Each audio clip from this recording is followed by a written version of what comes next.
고전이 답했다. 깊이 읽기. 고전에서 삶의 길을 찾다.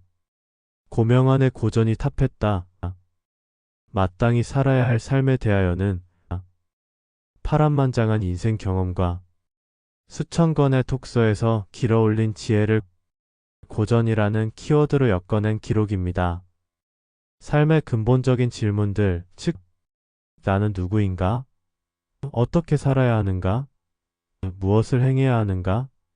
에 대한 답을 고전 속에서 어떻게 찾아내고 자신의 삶에 적용했는지를 생생하게 보여줍니다.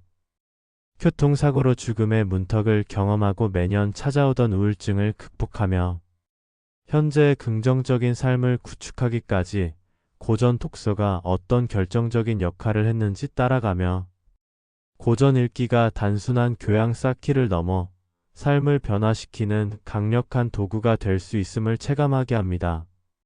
일부 나는 누구인가? 자기 발견과 정체성 확립이라는 주제를 다양한 고전과 연결하여 탐구합니다.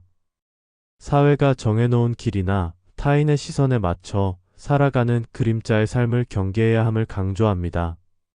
그림자의 삶에는 자유가 없다. 방향을 바꿔야 한다. 자기만의 빛을 찾아야 한다.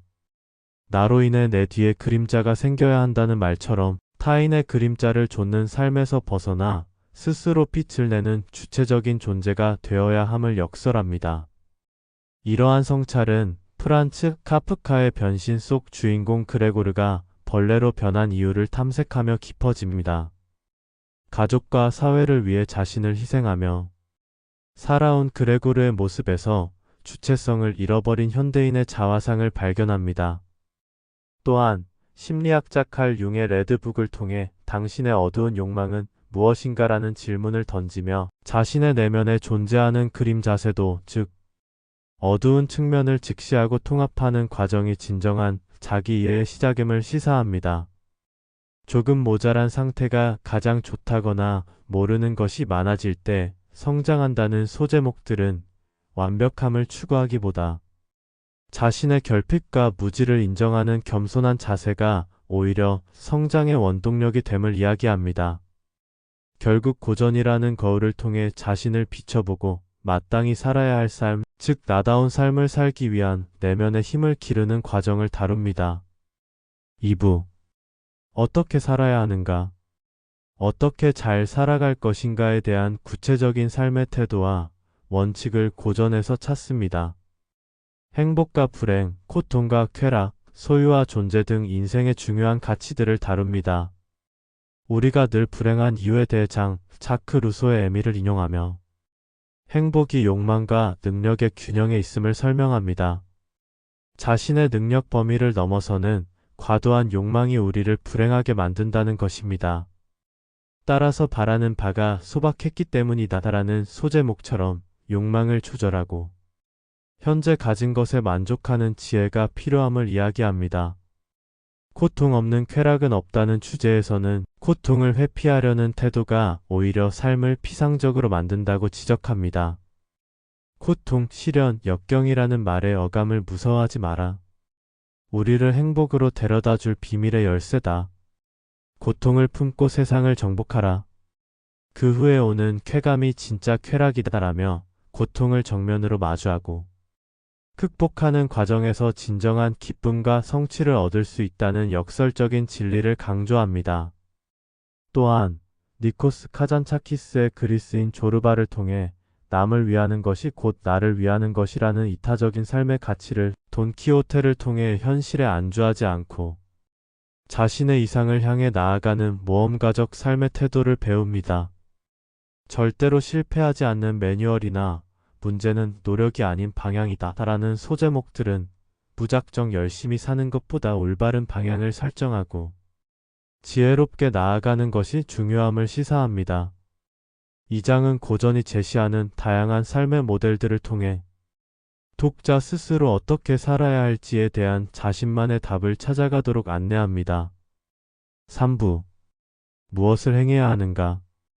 자기 발견과 삶의 원칙을 바탕으로 무엇을 구체적으로 실천해야 하는지에 대한 행동 지침을 제시합니다. 일단 시작한 후에 계획하라고 조언하며 완벽한 준비를 기다리기보다 작은 것이라도 즉시 행동으로 옮기는 실행력의 중요성을 강조합니다. 핵심적인 실천 방법론은 바로 읽기, 걷기, 생각하기, 그리고 쓰기의 선순환입니다. 고전을 읽고 그 내용을 곱씹으며 걷고 그 과정에서 떠오른 생각들을 정리하고 생각하기, 최종적으로 자신만의 언어로 쓰는 과정을 통해 지혜를 온전히 자신의 것으로 체화한다는 것입니다. 이 루틴은 지식과 삶을 연결하는 매우 구체적이고 강력한 방법입니다. 딱 10분만 무슨 수를 써서라도라는 소제목에서는 미하이 칙센트미하이의 몰입플로 개념을 쉽게 풀어 설명하며 어떤 일이든 집중해서 몰입하는 경험의 중요성을 역설합니다. 멍하니 있는 시간의 발견에서는 의도적으로 아무것도 하지 않는 시간이 오히려 창의성과 통찰력을 높여줄 수 있음을 이야기합니다. 자신의 경험을 통해 이 모든 실천의 효과를 증명합니다.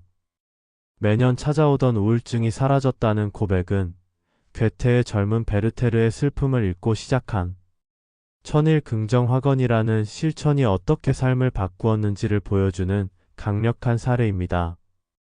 한 시간의 톡소로 떨쳐낼 수 없는 불안감은 없다거나 당신이 지금 머무는 곳에서 숨이 막힌다면 고전을 펼쳐라.